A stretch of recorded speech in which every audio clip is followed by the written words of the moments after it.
আজকে ড্রামাটির নাম love the way you are, যেখানে হিরোইনের সাথে একটি ছেলের বিবাহ ঠিক হয়েছিল, কিন্তু ছেলেটি কাজে এতটাই ব্যস্ত থাকতো যে সে মেয়েটিকে সময় দিতে পারতো না।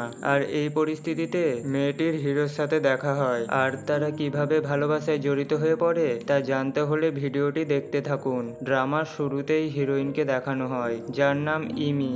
জানা যায় ইমি নিজের জন্মদিনেও নিজের দায়িত্ব পালন করছিল, তাই একটি লোক ইমিকে আজকের দিনে ছুটি দিয়ে দেয়। বাড়ি ফেরার পথে ইমির তার বান্ধবীর সাথে দেখা হয়। জানা যায় ইমির হাজবেন্ডের জন্য তার বান্ধবী একটি গিফট এনেছে, কিন্তু জন্মদিনটা ইমির ছিল।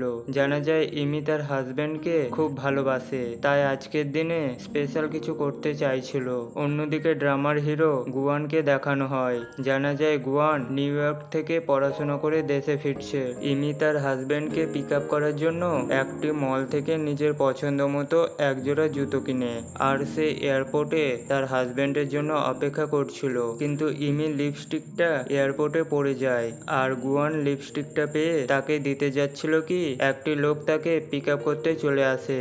এরপর ইমির কাছে তার হাজবেন্ডের কল আসে। জানা যায় তার হাজবেন্ড কাজের প্রেসারের জন্য ফ্লাইট ধরতে পারেনি। সেটা শোনার পর ইমির মনে অনেক আঘাত লাগে।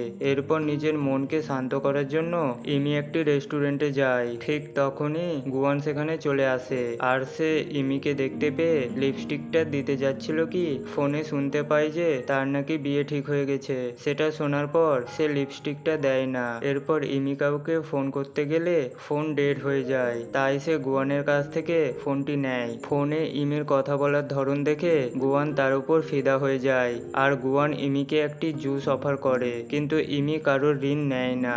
সেই জন্য সে গুয়ানকে একটি পারফিউম দেয়। তাই বাড়ি পৌঁছে গুয়ান তার দেওয়া উপহার আগলে রাখে।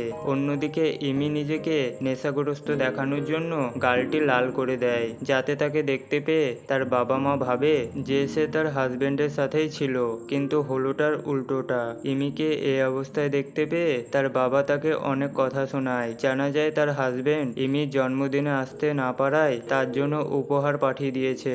আসলে ইমির হাজবেন্ড বিশাল বড় একটি কোম্পানিতে জব করে, আর তাতে তার বাবা মার অনেক লাভ হবে, সেই জন্য তারা বিয়েতে রাজি হয়ে গেছিল, কিন্তু তারা ইমির কথা একবারও ভেবে দেখেনি। পরের দিন সকাল সকাল ইমির কাছে একটি কল আসে। জানা যায় তার বান্ধবী প্রেগনেন্ট হয়ে গেছে, কিন্তু অবাক করার বিষয় এটা যে সেই সন্তানটি তার হাজবেন্ডের না। ইমি বিষয়টি হ্যান্ডেল করার জন্য তাড়াহুড়ো করে বেরিয়ে পড়ে, আর গাড়ি পার্কিং করার সময় গুয়ানের বন্ধুর গাড়ি ঠুকে দেয়। তখন গুয়ান জানতে পেরে বন্ধুকে সামলে নেয়, আর মনে মনে গুয়ান অনেক খুশি হয়ে যায়। গুয়ান যখন জানতে পারে ইমি এই কোম্পানিতে কাজ করে, তখন গুয়ান বন্ধুকে বলে তাদের কোম্পানি জয়েন করতে চাইছিল।